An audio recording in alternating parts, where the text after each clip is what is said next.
ചുമമരുന്ന് കഴിച്ചുള്ള മരണങ്ങൾക്ക് പിന്നാലെ മധ്യപ്രദേശിൽ 2 സിറപ്പുകൾ കൂടി നിരോധിച്ചു.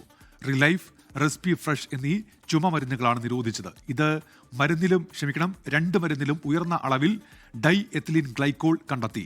മധ്യപ്രദേശിലും രാജസ്ഥാനിലുമായി 19 കുട്ടികളാണ് ഇതുവരെ മരിച്ചത്. അതേസമയം ചുമമരുന്ന് കഴിച്ച് ആശുപത്രിയിലുള്ള കുട്ടികളുടെ ചികിത്സാ ചെലവ് സർക്കാർ വഹിക്കും. വിവരങ്ങളുമായി ഡൽഹിയിൽ നിന്ന് ഇപ്പോൾ വിനീത വി.ജി ചേരുന്നുണ്ട്. വിനീത, എന്തൊക്കെ നടപടികളാണ് ഇപ്പോൾ ഈ സംഭവവുമായി ബന്ധപ്പെട്ടുണ്ടാകുന്നത്? വിനീത,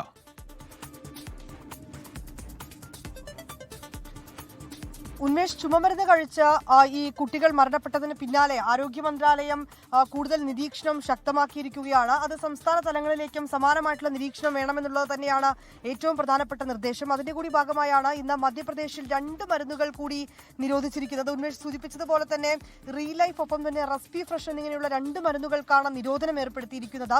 പരിശോധനയിൽ ഈ 2 മരുന്നുകളിലും ഡൈഎത്തിലീൻ ഗ്ലൈക്കോൾ എന്ന വിഷാംശം കണ്ടെത്തിയിട്ടുണ്ട്. അത് അളവിലും കൂടുതലായാണ് കണ്ടെത്തിയിരുന്നത്. തുടർന്നാണ് ഈ 2 മരുന്നുകൾക്കും നിരോധനം ഏർപ്പെടുത്തിയിട്ടുള്ളത്. ഒപ്പം തന്നെ ഈ മധ്യപ്രദേശിൽ മരുന്ന് കഴിച്ച ആശുപത്രിയിൽ ചികിത്സയിലുള്ള കുട്ടികളുടെ ചികിത്സാ ചിലവ് സർക്കാർ വഹിക്കുമെന്നും അറിയിച്ചിട്ടുണ്ട്. ഉന്മേഷ്, വിനീത, ഇപ്പോൾ ഈ മധ്യപ്രദേശിൽ ഉൾപ്പെടെ ഈ സർക്കാർ നടപടിക്രമങ്ങൾ സ്വീകരിച്ചു വരുന്നുണ്ടല്ലോ. കർശന നടപടി സ്വീകരിക്കുമെന്നൊക്കെ മധ്യപ്രദേശ് മുഖ്യമന്ത്രി കഴിഞ്ഞ ദിവസം തന്നെ വ്യക്തമാക്കിയതാണ്. അവിടെ ഇതുമായി ബന്ധപ്പെട്ട് പുതിയ നടപടികൾ ഉണ്ടാകുന്നുണ്ടോ, ഈ ഡോക്ടർക്കെതിരെ ഉൾപ്പെടെ?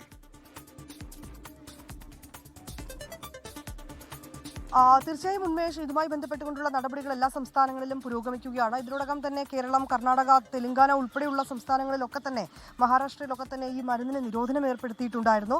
ഒപ്പം വിവിധ യൂണിറ്റുകളൊക്കെ കേന്ദ്രീകരിച്ചുകൊണ്ടുള്ള അന്വേഷണങ്ങളും പരിശോധനകളും ഒക്കെ തന്നെ പുരോഗമിക്കുകയാണ്. മാനദണ്ഡങ്ങൾ പാലിക്കാതെയുള്ള യൂണിറ്റുകൾക്കെതിരെ കടുത്ത നടപടി ഉണ്ടാകുന്നതടക്കമുള്ള മുന്നറിയിപ്പ് കൂടി നൽകിയിട്ടുണ്ട്. ഒപ്പം ഇന്ന് ദേശീയ മനുഷ്യാവകാശ കമ്മീഷൻ 3 സംസ്ഥാനങ്ങൾക്ക് കൂടി നോട്ടീസ് നൽകിയിരുന്നൊരു പശ്ചാത്തലം കൂടി നിലവിലുണ്ട്. ലോകത്തെവിടെയായാലും ഏത് സമയത്തും 24 വാർത്തകളും ഓഗ്മെന്റഡ് റിയാലിറ്റി പാക്കേജുകളും എക്സ്പ്ലെയിനറുകളും വിശദമായി കാണാൻ ഞങ്ങളുടെ യൂട്യൂബ് ചാനൽ നിങ്ങൾക്ക് സബ്സ്ക്രൈബ് ചെയ്യാം.